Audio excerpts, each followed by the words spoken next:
जय हिंद दोस्तों, कैसे हैं। उम्मीद करता हूं आप सभी अच्छे होंगे। आपकी प्रिपरेशन बहुत अच्छी चल रही होगी। कुछ एग्जाम से निवृत्त हो गए, कुछ एग्जाम हमारे अभी बाकी हैं और जब तक हमारा सिलेक्शन नहीं हो जाता तब तक हमारे एग्जाम और हमारी स्टडी ये जारी रहेगी और हम इसके लिए अपने तहे दिल से अपने सारे 100% एफर्ट डाल के हम इसको पाने के लिए अग्रसर रहेंगे। तो दोस्तों, जैसा आपने थंबनेल में देखा है, सबसे पहले तो अपने channel BL education and motivation पर जो नए हैं वो लाइक, शेयर और सब्सक्राइब करें, अपने परिवार का हिस्सा बने। उसके बाद में अपना Telegram channel BL education and motivation को ज्वाइन करें। आपने थंबनेल में देखा है, बिल्कुल हम उसी स्ट्रेटेजी के ऊपर बात करने के लिए आए हैं कि हमें कैसे तैयारी करनी चाहिए, हमारा टाइम टेबल कैसे बनाना चाहिए, हमें कौन से सब्जेक्ट को कैसे तैयार करना चाहिए, ऑफलाइन बुक से पढ़ना चाहिए या हमें ऑनलाइन यूट्यूब से पढ़ना चाहिए, पढ़े तो किससे कैसे पढ़े ताकि हम 100% अपनी सफलता पा सके। दोस्तों, आप मेरे पीछे बोर्ड पे देख रहे होंगे, मैंने बोर्ड पे आप लोगों के लिए एक टाइम टेबल बनाया है, एक स्ट्रेटेजी बनाई है जो आप लोगों के लिए एक बहुत ही कारगर सिद्ध होगी आपके एग्जाम के अंदर, आपको सफलता दिलाने के अंदर। जो पहले मेरी स्ट्रेटेजी जिन्होंने फॉलो की है राजस्थान पुलिस के पेपर के अंदर, उनको 90% से अबाव बेनिफिट मिला है। आप मुझे नहीं, आप कमेंट करके अपने चैनल से जुड़े हुए, अपने परिवार से जुड़े हुए उन सभी स्टूडेंट भाई बहनों से पूछ लीजिए जिन्होंने मेरी स्ट्रेटेजी को फॉलो किया है, जिन्होंने मैंने बताए अनुसार तैयारी की है। तो दोस्तों, मैं उम्मीद करूंगा कि आप भी इस पे खरे उतरेंगे और अपनी सफलता को सुनिश्चित करेंगे।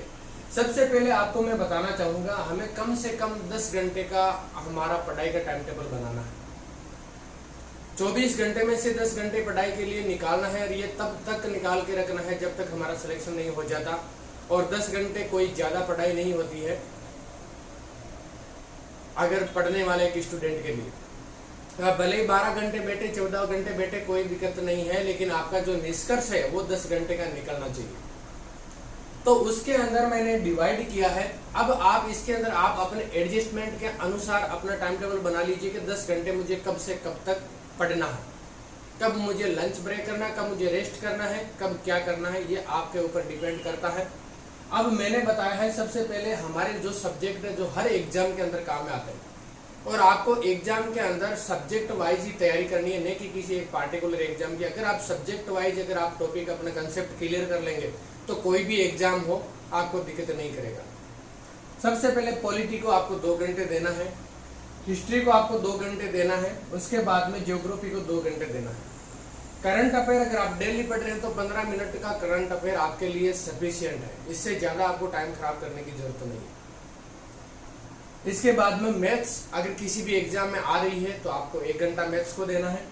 रीजनिंग अगर किसी भी एग्जाम के अंदर आपके आ रही है तो 1 घंटा आपको रीजनिंग को देना है। इसके बाद में बच गई हमारा हिंदी इंग्लिश का, अगर किसी के एग्जाम के अंदर आ रही है तो उसके लिए भी 1 घंटा आपको निकालना है। और इकोनॉमिक्स जिसके अंदर योजनाएं, परियोजनाएं, रेपो रेट वगैरह जितना भी इकोनॉमिक्स और उद्योग से संबंधित जितना भी जो कंसेप्ट है, चैप्टर है, ये सारे हमें इकोनॉमिक्स के अंदर 1 घंटा आपको पढ़ना है।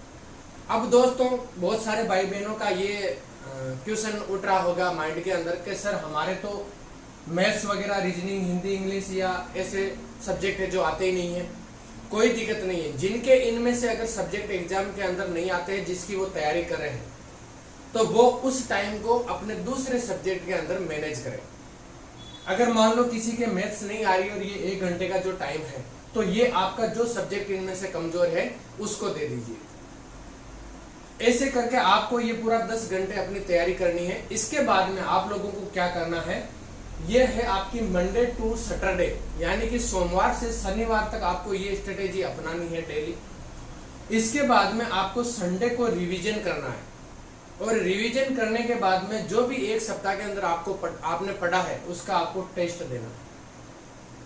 ये आपको लास्ट तक, जब का आपका एग्जाम नहीं हो जाता तब तक आपको ये फॉलो करना है। और एक बार आप फॉलो करके देखिए, कोई भी एग्जाम निकालना, कोई भी एग्जाम देना, आप खुद आके बोलेंगे कि सर रियल में आपने बताया वैसे हमने किया और हमें काफी हेल्प मिली, हमें काफी फायदा हुआ। अब इसके बाद में हमारा सबसे जो इम्पोर्टेंट चीज आती है, बुक प्लस ऑनलाइन क्लास। दोस्तों टाइम टेबल हमने बना लिया कि हमें कैसे पढ़ना है। अब हमें पढ़ने के लिए हमारे पास सोर्स क्या होने चाहिए, हमें किसको ज्यादा प्रीफर करना चाहिए। दोस्तों मैं आपको बताऊंगा, आप सबसे ज्यादा बुक से पढ़ना प्रीफर करें। आप ज्यादा से ज्यादा बुक से ही पढ़े और उसके साथ में आप एक ऑनलाइन एजुकेटर को देख लें, चाहे वो आपका फिक्स हो, चाहे आप जिसे समझ में आ रहे हैं उससे पढ़े, कोई दिक्कत नहीं है। लेकिन थ्योरेटिकल रूप के अंदर आपको एक एजुकेटर आपको बुक के साथ में करना है। जो टॉपिक आपको बुक से क्लियर नहीं हुआ है या क्लियर हो गया है, उसको आप एक बार आधा घंटा या 1 घंटा चलते फिरते या जहाँ पे भी आपको जैसे भी टाइम मिले, आप अपनी क्लास के अंदर ही 2 घंटे जो टाइम टेबल निकाला है, इसके अंदर ही अगर आपको 15 मिनट 10 मिनट अगर निकाल के वो टॉपिक जो पढ़ा है आप अगर एक बार ऑनलाइन आप देख लेंगे किसी भी एजुकेटर से, तो आपकी वो चीज है एक बुक और दूसरी आपको बोल के समझाने वाला। दोनों चीज आपके लिए इतनी कारगर सिद्ध होगी अगर दोनों को साथ लेकर चलेंगे। आप खाली अगर बुक के ऊपर भरोसे रहेंगे तो भी मान लो आपको कोई सब्जेक्ट का अगर टॉपिक समझ में नहीं आया तो आप बुक से खुद से उसको क्लियर नहीं कर पाएंगे, तो आपको ऑनलाइन एक हेल्पर की जरूरत पड़ेगी।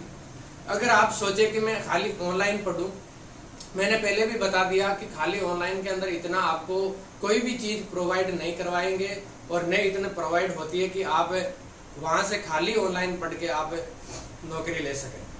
तो दोस्तों ये थी एक स्ट्रेटेजी, और आपको कहां से पढ़ना है, कैसे पढ़ना है, कौन सी बुक प्रिफर करना है, कैसे आपको अपने ऑनलाइन क्लास को साथ में रखना है, ये सारी चीजें मैंने आपको यहाँ पे समझाने की कोशिश की है। आई होप आपको समझ में भी आई होगी और आप इस स्ट्रेटेजी को अपने जीवन के अंदर उतारेंगे और अपनी तैयारी करेंगे और अपनी सफलता को सुनिश्चित जरूर करेंगे। तो दोस्तों आप बुक प्लस एक ऑनलाइन एजुकेटर, ये दोनों को आपको साथ में लेकर चलना है। जो आप बुक से पढ़ रहे हैं वो आप ऑनलाइन से उसको वापस एक बार रिवीजन कर लीजिए, क्लियर कर लीजिए, ताकि बची हुई चीज़ आपको समझ में आ जाए और आपका तैयारी है वो एक बहुत ही अच्छे लेवल की हो जाए। तो दोस्तों मैं इसी इंफॉर्मेशन के साथ इस लेक्चर को ख़त्म करता हूँ। जय हिंद, जय भारत।